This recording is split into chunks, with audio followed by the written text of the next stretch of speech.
ሰላም ነው አባ፣ እንዴት ነሽ? ስልኬ ተበላሽቶብኝ ነበር፣ ታይልኛለህ? አረ እንዳያሳስብሽ ብራዘር፣ በትነን እናስተካክለዋለን። በቃ አሳስብሽ።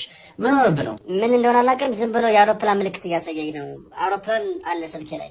ገፍተር አድርጋት ያራድየለሽ። በቃ እኔ እኮ ራሱ መድኃኒት ነው። ኦኬ እንትን ነው ኤርፕሌን ሙድ አብርተህ ነው ዳይሬክትሊ በኢንዳይሬክት ወይ ነው ፊክስ የምናደርገው። 25 ከፈለሽ 25 ምንድን ነው 25? ያው 2500 ብር ነው። አንደኛ ነገር የዱባይ ሲም ካርድ ነው ገብቷል። የባንዳ ታስብለኛለህ ገብቷል። የሀገር ውስጥ ቢሆን ይቀንስ ነበር እንዴ 2500 ብር ለዚች በጣም ቀላል ነገር አይደል እንዴ?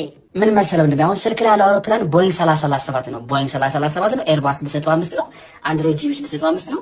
ለመጀመሪያ ጊዜ ዶክተር መቤት ናት እያበረረች ይዛ የገባችው ይሄን አውሮፕላን።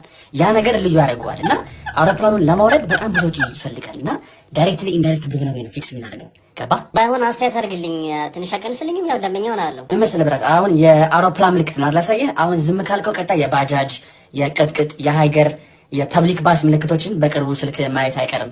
እነዛ ነው አያውቅም ብለህ ትደበርብኛለህ። ምንም ቢሆን በወጥ መመሰልነት በፉድ ዲዛይን ዲግሪ አለኝ። እሺ እነዚህ ምን ትሰራለህ? ለምን ሄደህ ቀይ ወጥ አትሰራም? አምጣ ስልኩ ይግቡ። የስራ ቅጥር ማስታወቂያ አይቼ ለመቀጠር ነው የመጣሁት። እሺ አረፍ በልና እናውራ።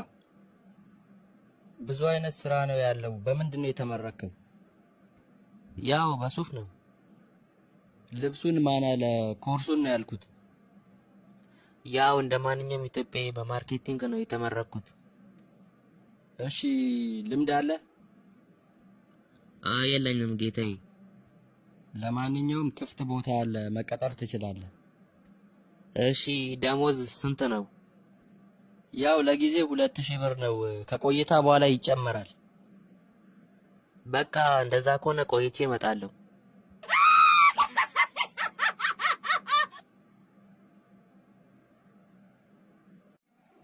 አቤ ስለ ስራ የሰማው ነገር አለ እንዴ?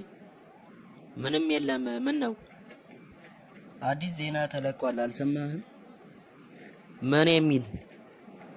ከ5 ዓመት በኋላ ስራ አጥ ኢንጂነር ተማሪ አይኖርም ምናምን እያሉ ነው። ኧረ እባክህ ያ ሁሉ የኢንጂነሪንግ ተመራቂ ምን ሊያደርጉት ነው?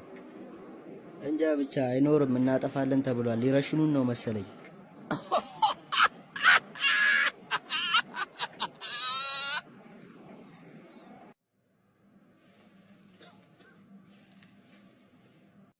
አንተን አይደለ ሚስትህን በሳህን የፈነከትከው?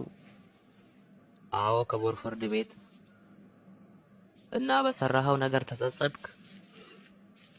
እንዴት አልጸጸትም ክቡር ፍርድ ቤት፣ ሳህኑ እኮ አዲስ ነበር። እሺ ዛሬ አባባል እጠይቃለሁ። ለምጠይቀው ጥያቄ ትክክለኛ መልስ የመለሰ